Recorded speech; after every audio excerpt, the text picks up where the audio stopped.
You have been bleeding out your whole life and you called it love. You called it loyalty. You called it being a good person. But here is the truth that nobody around you is strong enough to tell you. Your caring has been the most expensive thing you own.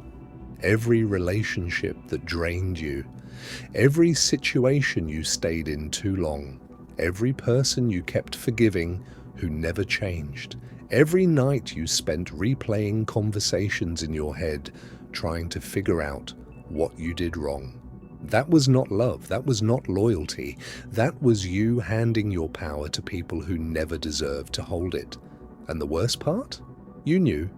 Some part of you always knew. You knew that person didn't value you the way you valued them. You knew that job was taking more than it was giving. You knew that friendship was one-sided. But you kept caring anyway. Because somewhere along the way, someone convinced you that caring more makes you a better person. That the solution to being hurt is to try harder. That the answer to being drained is to give more. They were wrong, and that lie has cost you years. Here is what they never told you. The moment you stop caring, not about life, not about your goals, not about the people who actually matter, but the moment you stop caring about the opinions of the unworthy, the outcomes you cannot control, the validation of people who will never be satisfied, that is the moment everything shifts.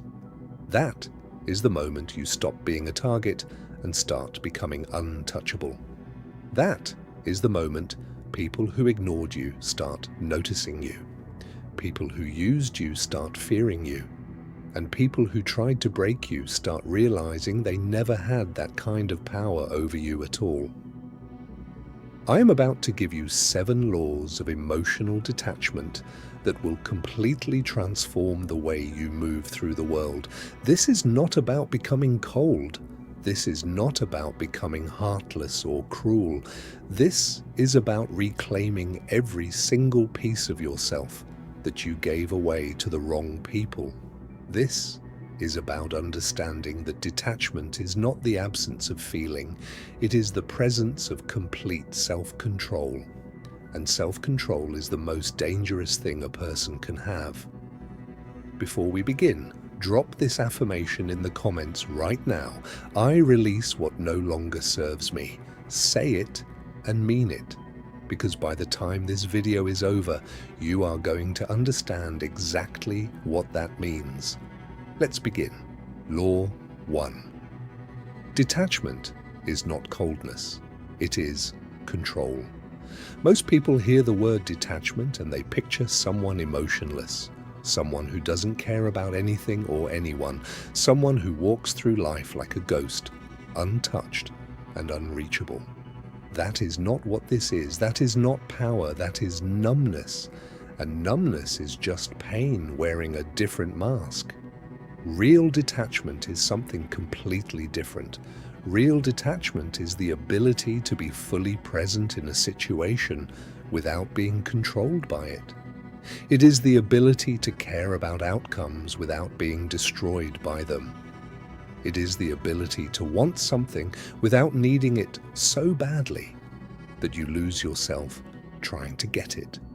Think about the most powerful people you have ever encountered. Not the loudest ones, not the most aggressive ones, the ones who made you feel like nothing you could do would shake them. They were not cold, they were controlled. They could engage with you fully and walk away without carrying you with them. They could hear criticism without flinching. They could face rejection without collapsing. They could lose something without losing themselves. That is emotional control. That is what real detachment looks like. Here is how you know you are not there yet. When someone says something disrespectful to you and you are still thinking about it 3 days later, they have control over you. When someone does not text you back and you spend hours trying to decode what that means, they have control over you. When you change your behavior based on someone's mood, someone's opinion, someone's approval, they have control over you. And people with that kind of control over you will use it. Not always on purpose, but they will use it. The Stoics understood this centuries ago.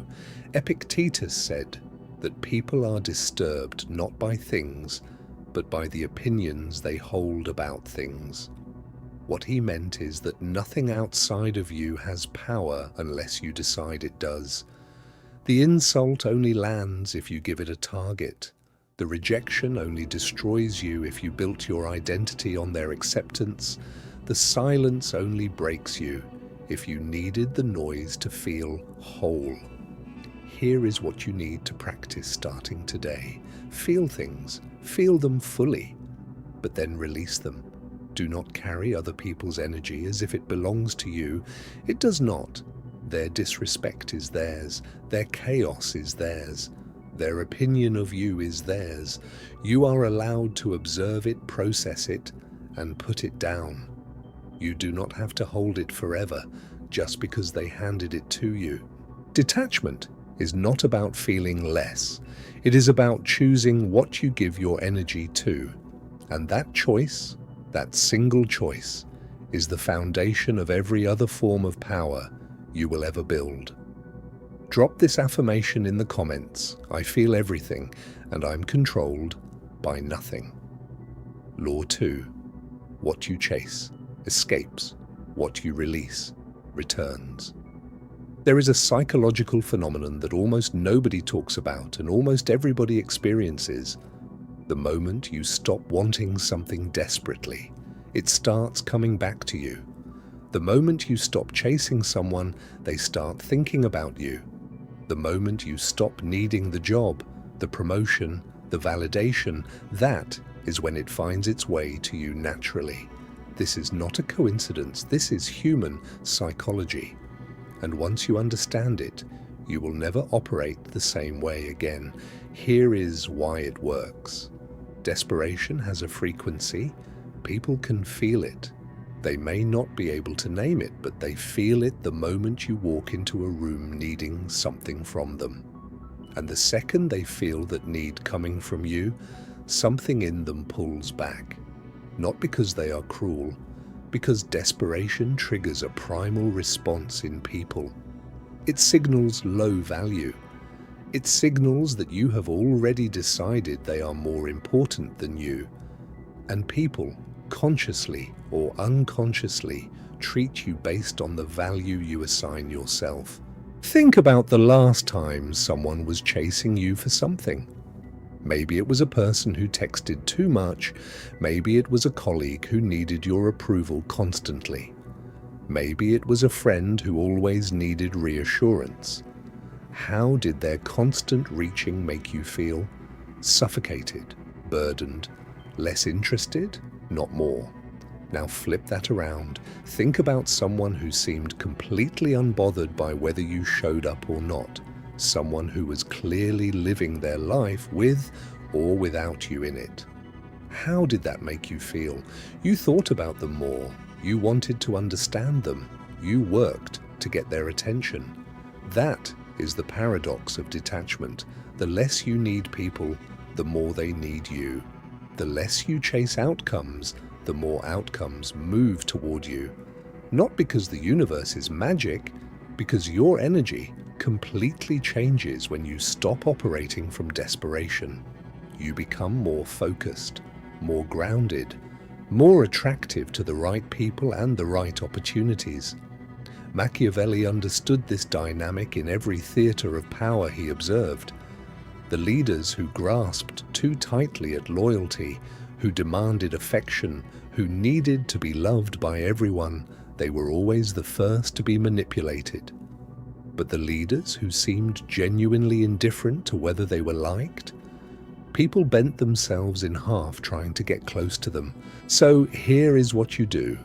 Identify the one thing you are chasing hardest right now. The person, the outcome, the validation, and practice releasing your grip on it, not giving up, not walking away, releasing the desperation attached to it. Work toward it. Show up for it, but stop needing it to breathe. Watch what happens in the next 30 days. I promise you, it will change.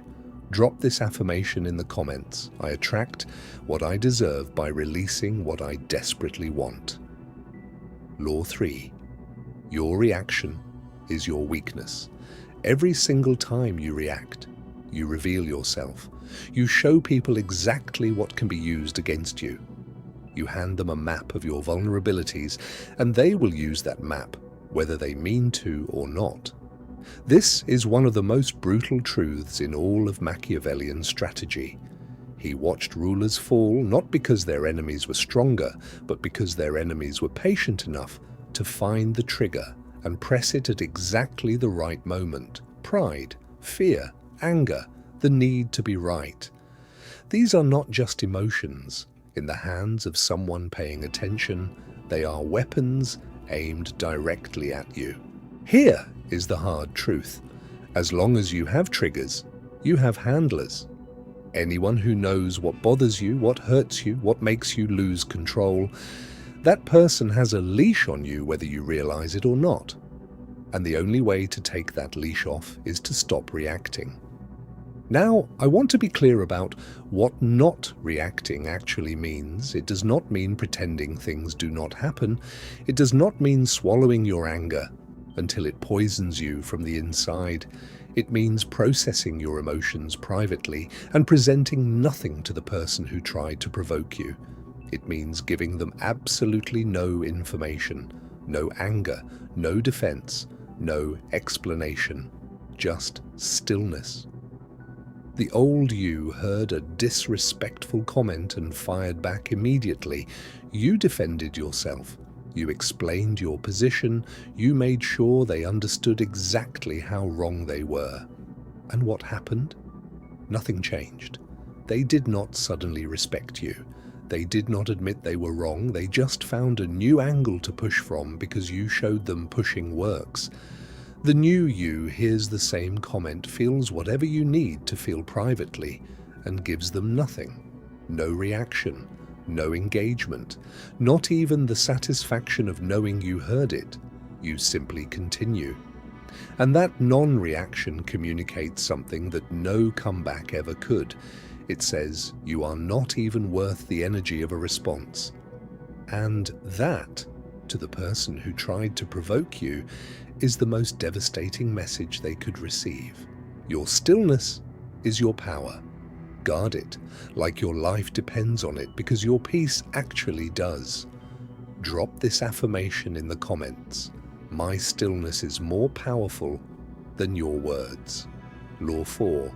Needing nothing makes you undefeatable. There is a version of you that nobody can beat. A version of you that cannot be threatened, cannot be manipulated, cannot be pressured into betraying yourself. That version exists, and the only thing standing between you and that version is need. Need is the root of almost every bad decision you have ever made. You needed someone to stay, so you accepted treatment you should have walked away from. You needed someone's approval, so you changed who you were to get it. You needed the outcome so badly that you compromised your standards to secure it. Need made you small. Need made you controllable. Need made you someone else's leverage. Think about it from a negotiation standpoint. Two people walk into the same room. One of them needs the deal to close. The other one would prefer it closes, but is completely prepared to walk away. Who has all the power? The answer is obvious, and it is not because the second person is smarter or more skilled. It is because they need nothing from the other person. And that freedom from need changes everything about how they carry themselves, how they speak, what they are willing to accept, and what they are willing to walk away from. This applies to every single area of your life. In relationships, the person who needs the other person less always holds more influence. Not because they love less, because they have built a life that does not collapse without the other person in it. In your career, the person who does not desperately need to keep their current job negotiates their salary differently. They ask for what they deserve because they are not afraid of the answer. In friendships, the person who does not need constant validation from the group moves with a different kind of confidence. They do not perform. They do not shrink. They simply exist on their own terms. Epictetus said it plainly, "Seek not that the things which happen should happen as you wish, but wish the things which happen to be as they are, and you will have a tranquil flow of life." What he meant is this: stop placing your peace in outcomes you cannot control. Stop building your identity on things that can be taken from you, because the moment something you need gets removed, you collapse. And the world is full of people who will remove things just to watch you collapse. Here is the practice. Start eliminating dependencies one by one. Not people, not relationships. Dependencies. The dependency on a specific person's opinion of you. The dependency on a specific outcome happening at a specific time. The dependency on external circumstances to feel okay inside. Every dependency you eliminate is a lever that someone loses access to. And with every lever removed, you become less manipulable, more stable, more dangerous. The most undefeatable people are not the ones with the most resources. They are the ones with the fewest needs. Because if you cannot be threatened with loss, you cannot be controlled. Full stop. Drop this affirmation in the comments. I need nothing from those who offer me nothing. Law 5. Silence is the loudest form of indifference. People will do almost anything to get a response from you. They will provoke you. They will spread rumors. They will exaggerate. They will manufacture drama. They will say the one thing they know has the best chance of pulling a reaction out of you. And all of it, every single tactic, has one goal: to make you speak, to make you engage, to make you prove that they still exist in your world. Your silence destroys that goal completely. Here is something most people never consider. When you respond to someone, you are not just answering them. You are validating their existence in your reality. You are confirming that they have enough influence over you to command your time, your words, your mental energy, even if your response is aggressive, even if you win the argument. The fact that you showed up at all tells them they matter to you.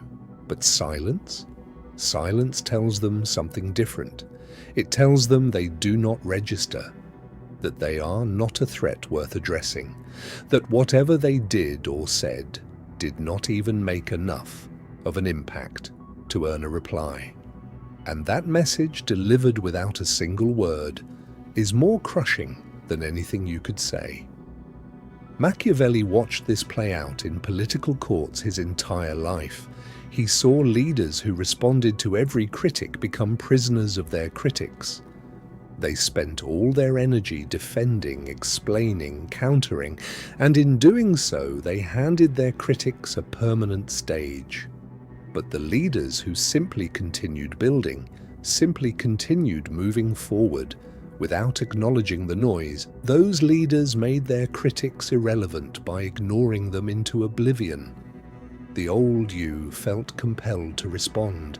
You thought silence looked like weakness, like you had nothing to say, like they got away with it. But here is the reality. The person who stays silent is not the one who lost. They are the one who refused to play. And you cannot win a game someone refuses to enter. Practice this. The next time someone does something designed to provoke you, do nothing. Not as punishment, not as a strategy to make them chase you. Do nothing because they genuinely do not deserve the gift of your attention. Watch what happens inside them. Watch them spiral, trying to decode your non-reaction. Watch them tell their friends about you.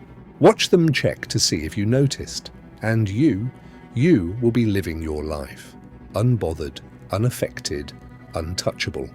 Drop this affirmation in the comments. My silence speaks louder than their loudest moment. Law 6.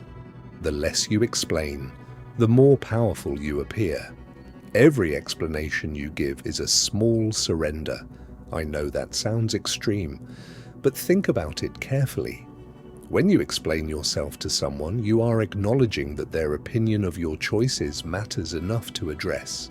You are giving them the position of judge and handing yourself over for evaluation. And the moment you do that, you have already placed them above you, whether you intended to or not. Here is what powerful people understand. You do not owe anyone an explanation for your decisions, your boundaries, your silence, your success, or your standards. Not anyone.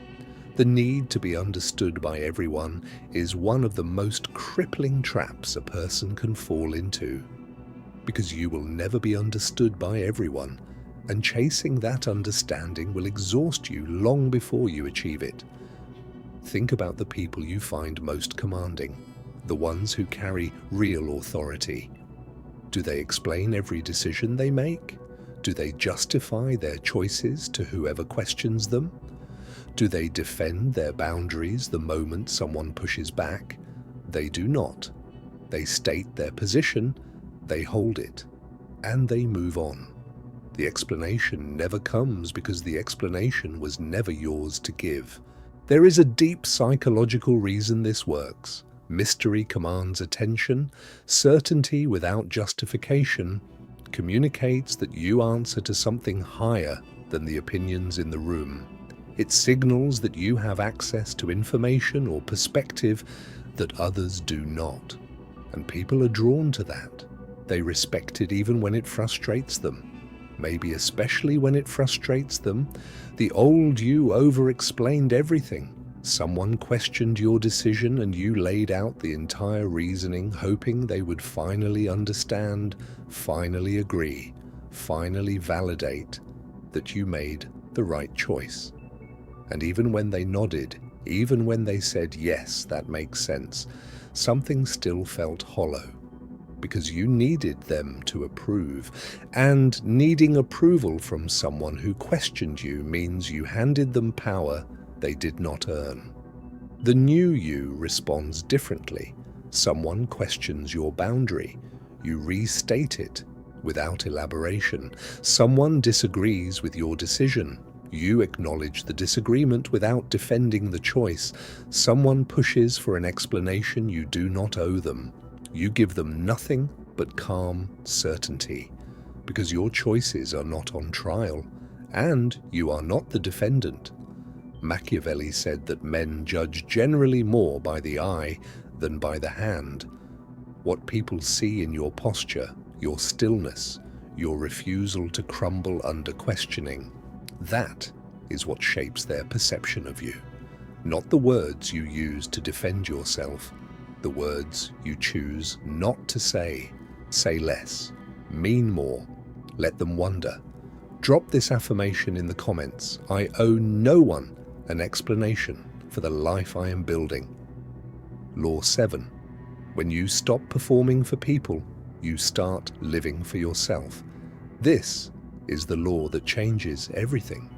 Because everything we have covered, the detachment, the release, the silence, the stillness, none of it is fully possible until you stop performing. And most people are performing every single day without realizing it.